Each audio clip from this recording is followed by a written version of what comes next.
Děkuji vám za slovo, pane předsedající. Dámy a pánové, nedávno jsme přijali rezoluci na podporu Ildara Danina. Byl v roce 2015 odsouzen na 3 roky vězení za veřejný pokojný protest proti válce. Dadin je představitelem nové ruské protestní generace, jejíž zbraní jsou sociální sítě a internet.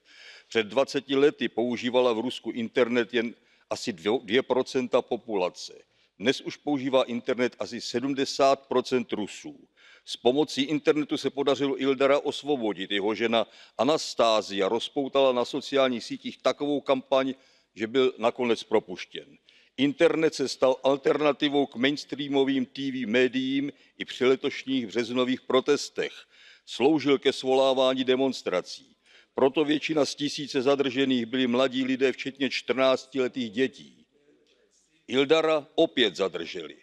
Tentokrát jen na několik hodin. Včera jsem mu telefonoval, dnes to vypadá spíš na pokutu než na vězení, řekl.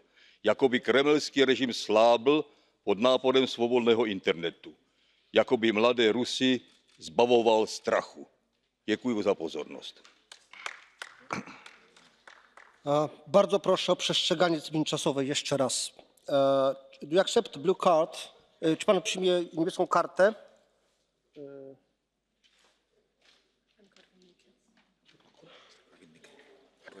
Od pana Korwin-Mikke. Do you accept? Akceptuji. Kde je? Do you accept blue card from Mr. Korwin-Mikke?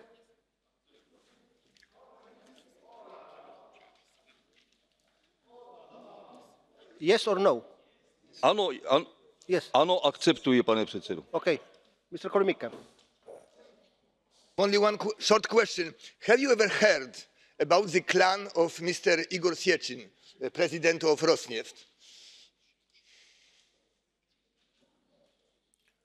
Thank you. Time for answer.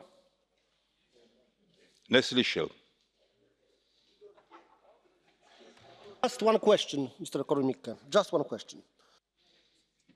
To je všechno. Děkuji.